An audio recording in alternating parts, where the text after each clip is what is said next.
தலைவர் வாழ்கவே, கள்ளக்குடி கொண்ட கருணாநிதி வாழ்கவே.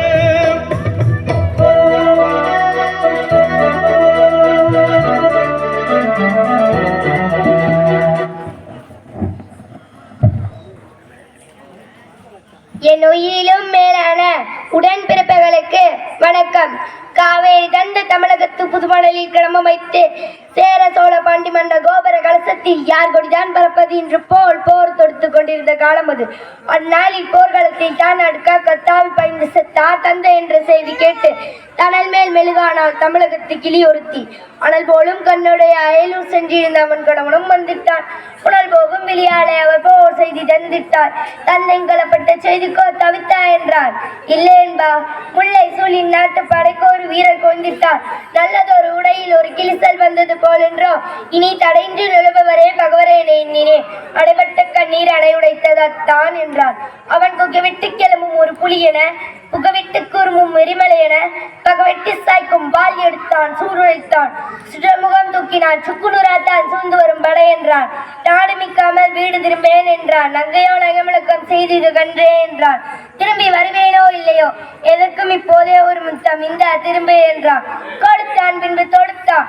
பகவர் மீது பானம் போர் போர் போர் போர் என முழங்கிற்று முரசொலி.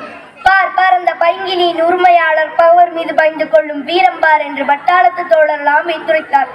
அந்த கட்டாணி முத்தாளர் கண்வெளியே சிரித்திட்டார். அத்தானுக்கு அடுக்கடுக்காய் குந்து வரும் வெற்றிகளை கேட்டு கோட்டைகள் விடுபட்டன. எதிரியின் குதிரைக்கால்கள் உடைப்பட்டன. வேலப்படை மொழிப்பட்டன. வேல்கள் பொடிப்பட்டன. என் கொற்றவன் படைகள் கொட்டும் பேரிகை கோடை இடியென கேட்குது என உதித்திட்டாள். புதுபண் அமைத்திட்டாள். வீரர்கள் வந்தன. வெற்றி உன் கணவனுக்கே என்றன. வேந்தனின் தூதுவர் வந்தன. வாழ்த்து வழங்கின. வீட்டோரத்து தோழிகள் வந்தன. வெற்றி நீர்த்தோலை வசித்து வந்தன. அந்த அழகி ஆனந்த கண்ணீர் பொழிந்திட்டாள். அப்போது எந்த ஆனந்த மனிதன் வந்தானோ இலவு செய்தி சொல்வதற்கு, என் அருமை பெண்பாவா கண்ணல்லா கலங்காதே, கலை செய்தி கடைசி செய்தி கேள் என்றான். அந்தோ மாவிலை தோரணம் கட்டி மணவிழா மேடை தண்ணில் ஒன்றானோம் என்று சொன்ன கண்ணாளன் மார்பிலே வெல் தாங்கி நல்ல சாபிலே வீழ்ந்து விட்டான். ஆவிதான் போன பின்னும் உயிர் வாழும் மாறனாங்கு அச்சடிச்ச தமிழ் புதுவை கூவி எழுதார். கொத்தான மலர் அந்த குடும்பம் அதை கொத்தாமல் கொத்தி விட்டு கொடுஞ்சாவை பழித்தாள், இழுத்துரைத்தாள். இனி என்ன மிச்சம் என்றும் கனியெடுக்கி போனதென்றும் கதறி எழுதாள். பனி வெல்ல விழிகாட்டி பானை வெல்ல மொழி உரைத்து பள்ளியறை கவிபாடும் நாளெல்லாம் வந்தானோ இனி இது தூங்காத கண்டானோ என அழுதாள். அத்தானின் புணக்குவணக்கும் களம் நோக்கி தொழுதாள். சோகத்தால் வீழ்ந்து விட்ட அவள் காதில் வெற்றி வேகத்தால் பவர்கள் கட்டும் போர் முரசம் அவள் காதில் கேட்டதுதான் தாமதம். கேட்டது நம் குடி முழுவதும் வட்டழிந்து போகட்டும் என அழிந்தார். மட்டிலா நாட்டுக்கோ அன்றி வீட்டுக்கே வாழ்வேன் என்றார். வட்டினால் நாள் பார்க்கும் விதம் கொண்ட தமிழ்நாட்டு மாதரசி தொட்டிலேட்டுதான் வள தூய செல்வன் அட்டியின்றி கல்வி கற்க ஆலமரத்த ஆசானிடம் சென்றிருக்கும் நினைவு கொண்டான். அங்கு சென்றால் அம்மா என்று பாய்ந்தான். அழகு மிகு மாடலை மொழி பேசும் அன்பு தங்கம் அப்பா தாத்தா ஊர் திரும்பினாரோ என்றான். திரும்பி வந்து சாவூர் சென்று விட்டார் என்றான். கரும்பே நீயும் வா என அழைத்தார். என்ன வாங்கி வந்தார் என்றார். மானம் மானம் மானம் அழியாத மானம் என்றார். மகனை அதை சுவைக்க நீயும் வருகை என்றார்.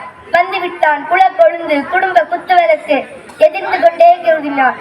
எதிரிகளின் படையெடுப்பால் நம் குடும்பம் தலைந்திட்ட மரமாகி போனதுடா தம்பி, கவலை இல்லை, களம் சென்றார் மாண்டார்.